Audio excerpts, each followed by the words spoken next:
Hi, I'm Russell from Drillbrush, and together we'll go over the installation of your new Drillbrush Industrial product. The Drillbrush Industrial 7-inch brush comes with a few small items that'll go a long way to ensuring your safety on the job. First is an illustrated set of instructions, which we'll be following throughout this video. Next is a pair of grub-style set screws and an Allen wrench to drive them. The 7-inch brush was designed for use in rotary polishers. Don't use it in an angle grinder. Screw the brush into the shaft of your rotary polisher, remembering to use the locking button to hold the shaft in place.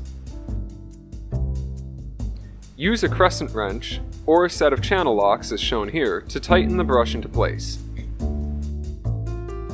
Place the set screw into its hole on the side of the nut and use the provided Allen wrench to tighten it until snug. Don't forget to do the same on the other side.